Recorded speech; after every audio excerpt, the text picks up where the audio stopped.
Well, hello everyone, and welcome back to Adrian's Digital Basement. It's Wednesday, so it's time for another midweek mini mail call. And on today's video, we're going to be taking a look at a replacement soldering iron. So, without further ado, let's get right to it.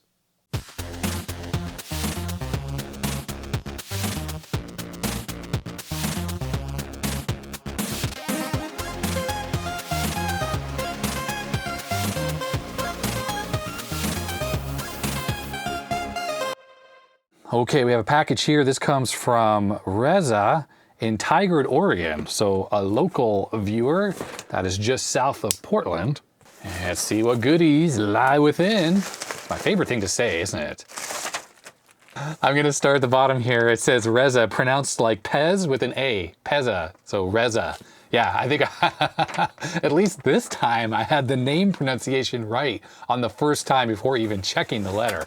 But I do really appreciate when people put their preferred pronunciation and feel free to put your preferred pronouns as well on there. That's pretty awesome, very helpful for me, who's terrible at pronunciation of names.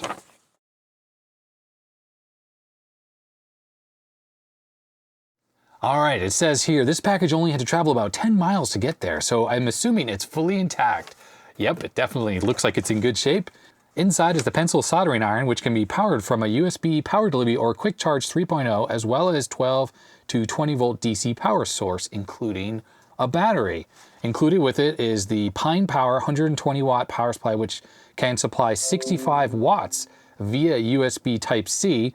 It has also 4 USB-A ports for additional devices and is QI compatible. That's pretty sweet. So included a big power supply in there, a USB-C cable, a red and clear replacement case for the Pinecil, so you can mix and match. Also included is a small SCSI SD adapter I built. The code is based off Eric Helgen's Blue SCSI project. What's kind of amusing about that, the Blue SCSI project, is I actually have at least 1 or 2 of those, which I haven't shown on the channel yet. And if I recall, that uses an STM32 microcontroller to emulate SCSI, and that is not as universally compatible as the SCSI to SD that I use currently in my videos, but this one is far cheaper and I think right now works really well with Macintosh computers. Let's see what Reza says here. This resulted in many failed designs and useless PCBs, but what you have here is my first ever working design and the first working one I assembled as well. Oh, that's sweet. It's not quite perfect. I'm still looking for a good way to toggle termination. Before right now, I think it's always on, but it technically can be added in firmware. I've only tested on a Mac SE30, but it should work fine on other systems as well. I believe it has a System 6 image on it as well. All right, well, that's awesome. Thank you very much, Reza. Let's see what you've sent along. So this is obviously the Pinecil soldering iron, and I think this is really like a competitor to this, which is the TS100 that I use. And unfortunately, my TS100 is, oops, this wire is flopping around. The TS100 case I have here has seen better days. It's starting to come apart, but it's got an OLED display. This is running aftermarket firmware. And what about this firmware? It's kind of cool because it's got an accelerometer in here. So if you leave this thing sitting for a while, it goes to sleep. As soon as you pick it up, you don't have to touch a button. It wakes up. It's pretty cool. I really, really like this thing. And obviously it's very small. But yeah, the Pinecil here, the big claim to fame is it looks similar, but it is USB Type-C, so potentially more flexible. Let's just pop all the stuff out of this box, actually, and then we'll take a look at it. All right, so that's the SCSI adapter. We'll put that to the side for now. All right, so right off the bat, I love this cable. This is a USB-C cable, and it's very floppy and flexible, which is really cool because the original cable that came with my TS100 was silicone and it was very flexible as well. And it ended up breaking internally and I had to replace it. And I replaced it with this cable here, which is from like an old laptop power supply or something. And it's very, very stiff, as you can see. Like if I go like this, you know, pretty much stays in that shape. And I don't like that about it because it's very easy to get tangled up in things and yeah, it's not ideal. But this USB-C cable is super flexible, feels like silicone as well. And if we take my phone here, of course, this will plug right in there, which is pretty sweet. All right, so let's see here. Pine64, the SKU is the Pinecil BB2. Okay, so very, very similar to the TS100.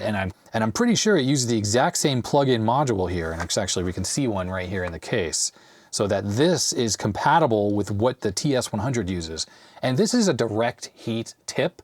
So basically, older soldering irons would have like a heating element in the soldering iron itself, and just the tip part you swapped out.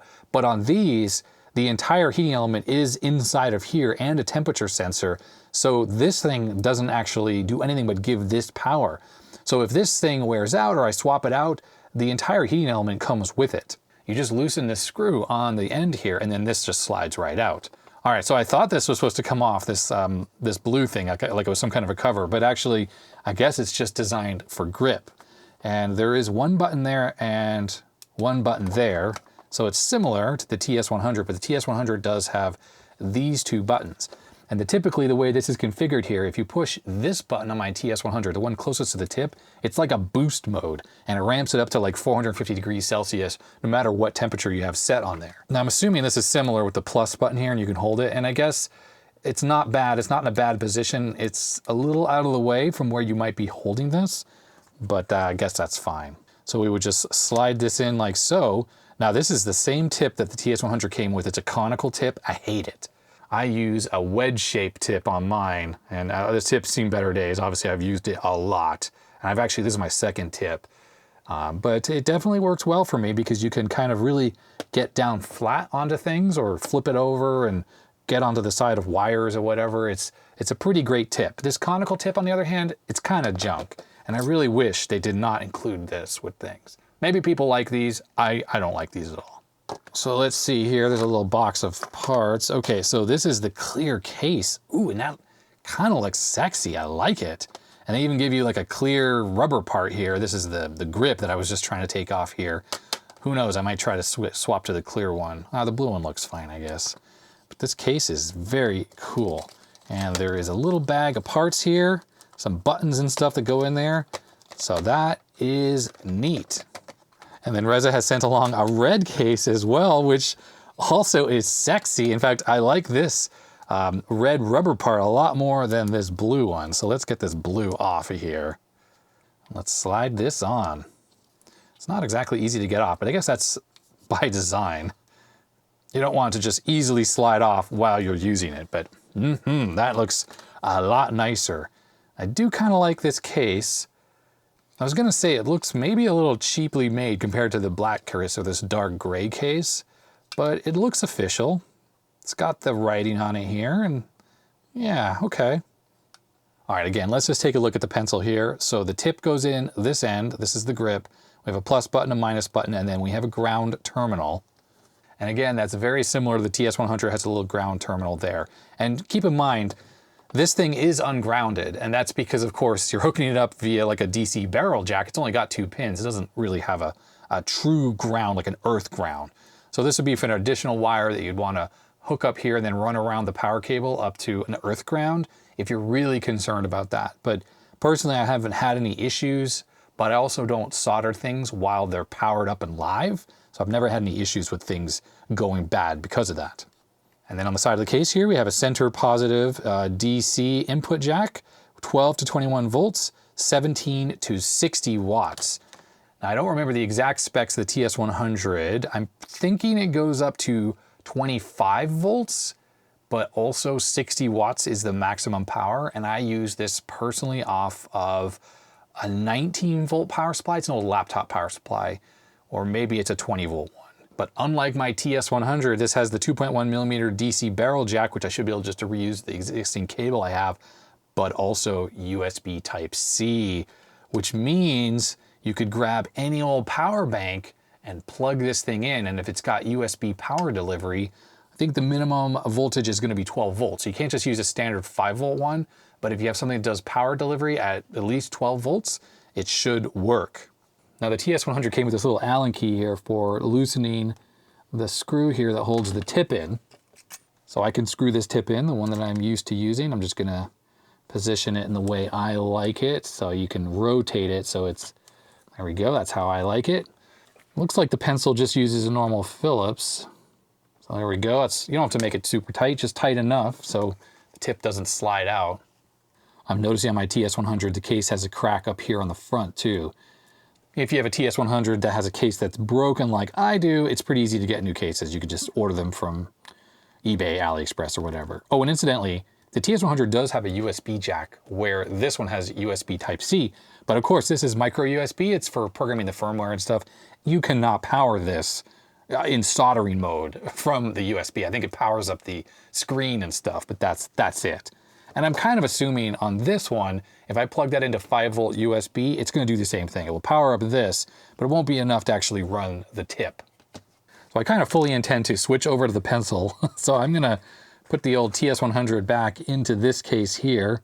In fact, I'll just stick the little tool underneath it because I do need to service that. I'm not going to get rid of this, but I will need to service it. And we'll just stick that tip in there because I won't be using that particular tip.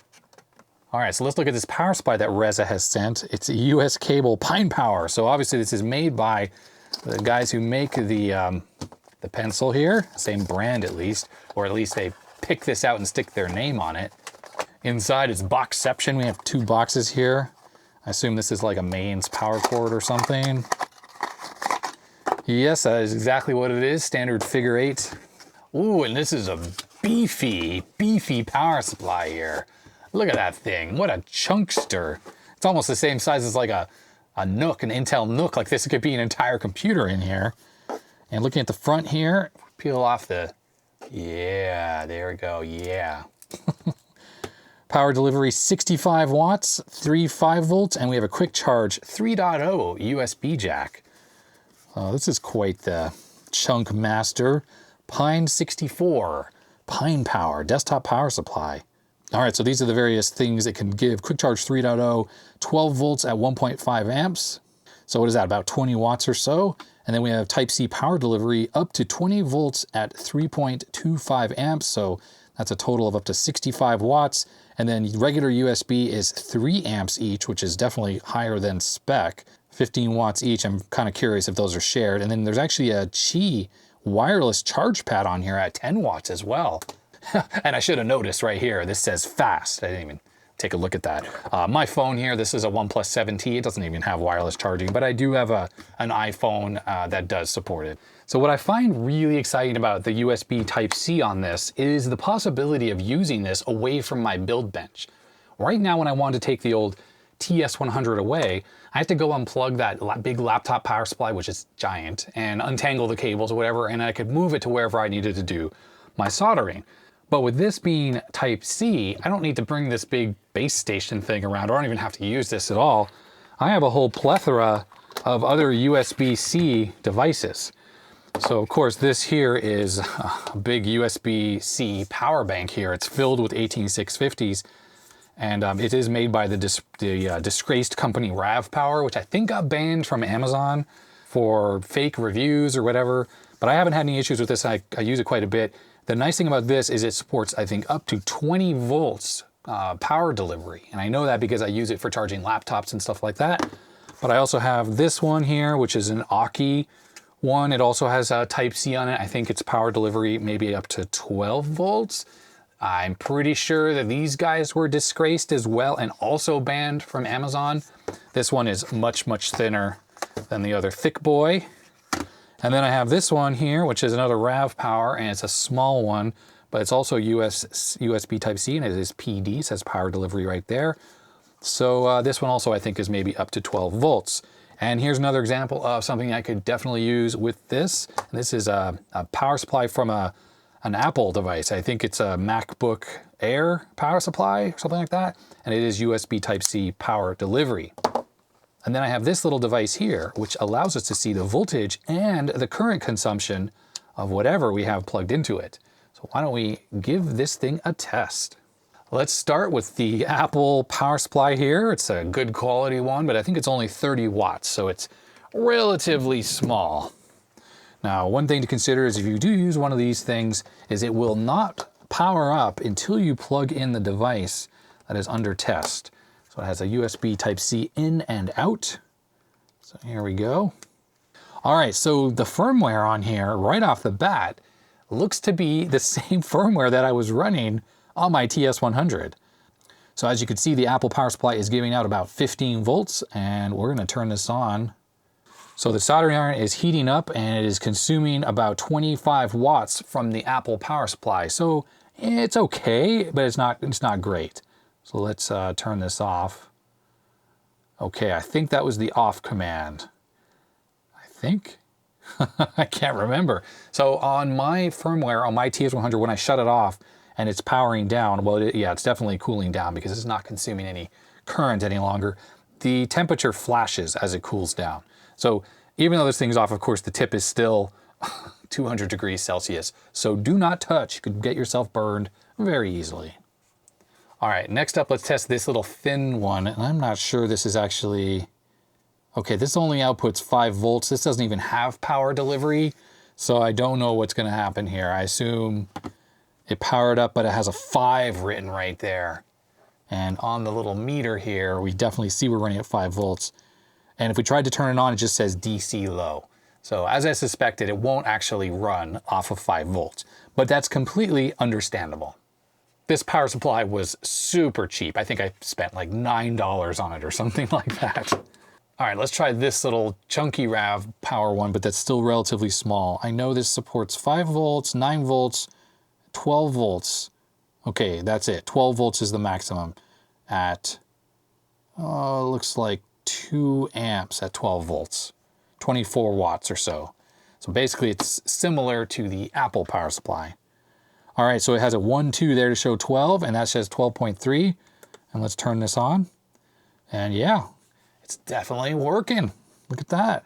It heats up relatively slowly compared to the Apple power supply. Now let's go to the big boy here. This thing supports everything. In fact, it can do 20 volts at 3 amps. So that's 60 watts. It's not quite the 65, but is pretty good. And let's see, 20 it says, and there it is, 20 volts. And let's power this up. Oh yeah, we're getting 45 watts there.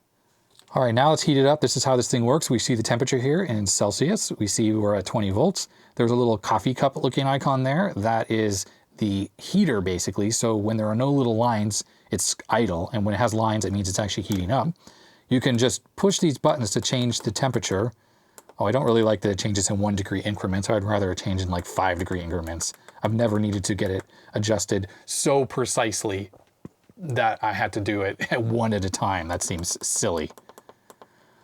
If you hold the minus button, that shuts it off. So it is now cooling down. And we can see here that thing is not drawing any more current. We hit the plus button to warm up. Let's see if we hold down plus, it boosts. Okay, it's boosting. So that, oh, it's pulling 45 watts. Okay, so that is really pumping the power into this thing. It's just a really good way for a quick boost. And since there is not a lot of thermal mass in these tips, and this is hot, so I'm not going to touch it, it's nice to have that boost function because you can really pump the power into this thing and then hit something on your board that's going to wick the power away to really get that thing desoldered. So I definitely use that a lot, and it's quite convenient the way you're holding it here, and it's pretty easy to push this button. It's even a little better. Yeah, you know what? I like the ergonomics better on this than on the TS100. But remember right now, I am running this soldering iron off this power bank here. So if I need to go solder a wire in the car, for instance, or wherever, it's so easy. Just pop this thing in your pocket, plug this in when you need it, and there you go. You have instant 45 watts, well, 60 watts if this thing used it. Seemed to max out at 45. Soldering there, it's nice and quick. Now, typically, if I unplug this and plug it back in, all right, so we're gonna go into the menu. So I think with this first item, we can change it between DC 3S batteries, 4S batteries, 5S batteries, or DC. So this is, if you're gonna run this thing off the DC barrel jack and you're gonna hook up directly to batteries, you can tell it exactly what the cell voltage is, and that way it won't overdrain your batteries. Next up was QC. So I think you can sort of control it because I guess QC is not as intelligent as power delivery. So you do need to tell it, I don't know what the max voltage is. I never used quick charge at all. I always had USB Type-C around the house. So I don't have any power supplies like this. But now I think about it, actually, I think my phone charger in the car is QC. I just use the USB-A jacks. So theoretically, with a USB-C to A, I could just plug this into my little car adapter and solder with that. But to be honest, I could just use this power bank just as easily. All right, solder settings. Let's see here. There's the boost temperature, which I'm just going to leave at 420. Oh, okay, well, auto start. I don't want to auto start. Temp change. Okay, this is how much it changes when you push the button. So 1 was the original, and then 10. What are the increments here? 20. I think you have to loop around. Okay, why would you want to change it this many at once? Okay, I'm going to make this 10. 10 degrees, if I recall, is what I use on the other one. There's a long press as well. So I don't know, I'll make it 30, I guess. Allow locking buttons. When? Okay, you can long press both to lock. Okay, I really don't care about that. And then we have sleep mode settings. Sleep timer. We have sleep timeout. Shutdown, so this is like after 10 minutes it actually shuts itself off completely. Motion sensitivity, I think I had to turn this down. Let's see, it actually has a little help screen. 0 equals off, okay. 1, least sensitive. Okay, I like this on least sensitive because I found that any setting that was like higher up, if I had this sitting on my desk and I banged on my desk, it would warm up the soldering iron. I just need it to wake up when I pick it up. I don't care about any of this other stuff. So 1 is good. Hall effect sensor, this is for Hall effect sensor. Obviously, this must be for like a holster. When you put this in, it detects the metal and shuts off. User interface, you can adjust the units. So I like the Celsius. Display orientation is R. I guess it means it rotates it. Cooldown blink. Hello, that's what I like. So yes, cooldown blink, I want that on. Scrolling speed, to be honest, I want fast. Reverse the keys, nope. And the next one is advanced options. So this lets you set a power limit. These really are identical settings to my TS100. So you can set a power limit, which to basically limit how much power you're going to pull out of your power supply in case you have something that can't supply max current. So I'm going to leave that to off. Detailed idled screen. I don't think I want that. Or solder. And factory reset. You can calibrate your temperatures and your voltages. And you can set the pulse power, like how often it pulses to keep it hot. And yeah, I'm just going to leave this exactly like this. This seems perfect the way it is. There it is. So it's cooling down. It's at 57 degrees and it's blinking exactly how I like it. So I am extremely stoked to have this. In fact, I mean, like I said, I need to repair my TS100, but to be honest, I'm just going to be using this thing from now on. I mean, I can reuse all my tips. I have a whole bunch in the drawer of different types. And I have this tip here, which has a little curved end to it. And that's not messed up. That's just the way it was when I bought it. It's very helpful if you need to like get inside of something. So I really do like this one. So I keep this one handy at all times. This was the power supply that I've been using, hooked up to the TS100, so the DC barrel jack. 19 volts, it's a 90 watt power supply, so 4.7 amps. That's more power than the TS100 can use, but this thing is pretty big. Like I said, it was an old laptop power supply, but there is no reason to believe that this won't power this up just as well. So I plugged it in and it says 19 right there on the screen. And of course, if I press plus, yeah, it's heating up pretty quick and it seems to be doing it as quickly as I was used to with the old TS100. So yeah, pretty great. But I'm gonna say for now, I'm gonna retire this brick with this annoying cable here and switch to USB Type-C. Let's take a look at this power supply here and turn it on. Look at that, there's a screen on here. It's hard to read at off angle. 5.1 volts, shows the USB power delivery voltage. That's kind of neat, actually. Kind of digging that. Even has current readings for each of the port. So that would maybe imply that each one of these at least has a current sense resistor individual from each other. Okay, so I'll plug this into the power delivery port. I'll connect this up. So it does say 20 on there now. And it looks like the screen shuts off, but there's probably a capacitive button right here. And it does, it turns on the screen. You can turn it off and on. Neat. So there it is, 20 volts. So let's hit the plus button on here and warm this up. There it is, heating up very quickly, and it's 2.3 amps coming out of that USB power delivery port. And lastly, let's check out the wireless charging pad. So I have an iPhone here. See, that didn't quite get it. You got to get a little probably better on. There it is. It started charging. So it's you know, typical wireless charging pad. You kind of have to at least be correctly centered to some extent for it to work.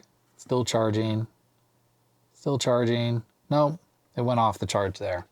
There we go. I think the charging pad on the iPhone is like in the middle here. So put it there, starts to charge. So I'm really digging this charger, and upstairs I have one, I think by Anker. It's got like 2 USB-A's and a USB Type-C power delivery, and I kind of use that as my little charging base station to charge up tablet, phones.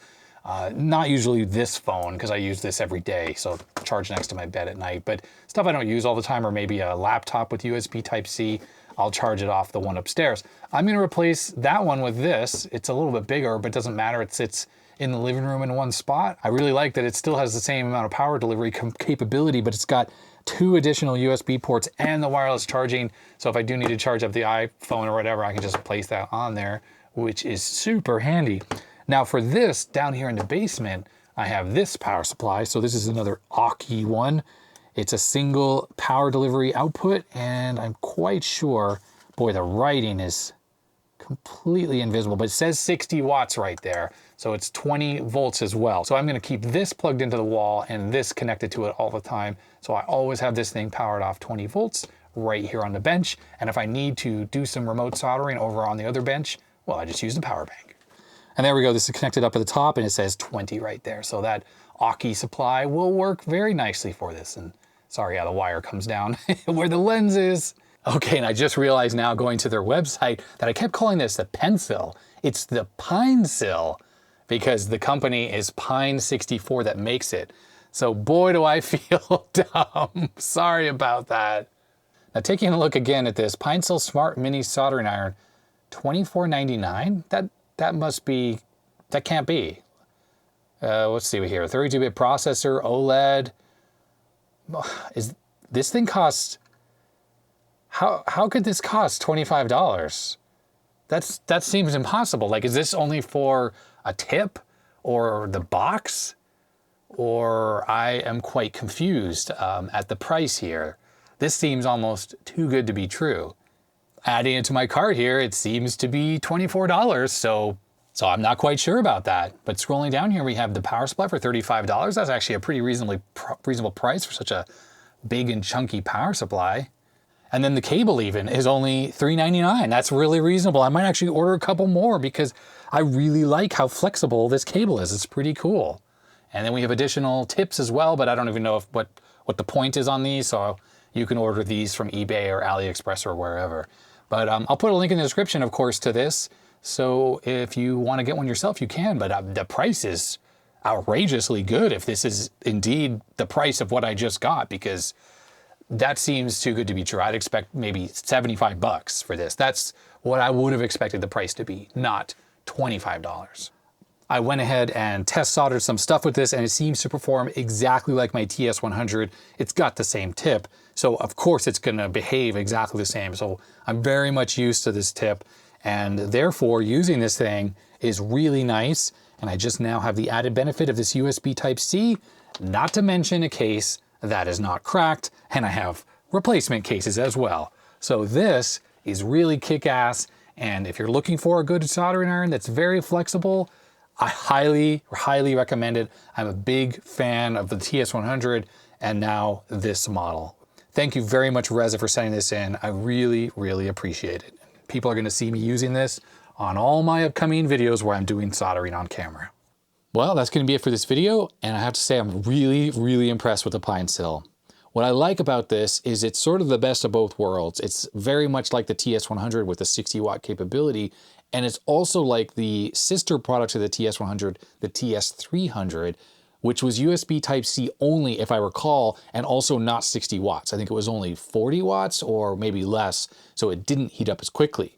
So I shied away from that product, but this really is ideal in that you have the capability of using those battery packs and whatever, and the USB power delivery up to 60 watts. So I'd also like to thank all my patrons who have been supporting me and the channel. Their names are scrolling up the side of the screen. If you'd like to become a patron, you can do so at the link in the description. Also, please take a look at my second channel if you haven't already. I know I mentioned this on the outro of every video, but a sub over there would be very helpful. And this video, I'd appreciate a thumbs up if you liked it, and all that YouTube stuff, subscribe, etc., etc. I'd love to hear your comments in the comment section about this, or your thoughts of these types of soldering iron versus the other more expensive bench type ones that have been around for a long time. And I guess that's going to be it. So stay healthy, stay safe, and I'll see you next time. Bye-bye.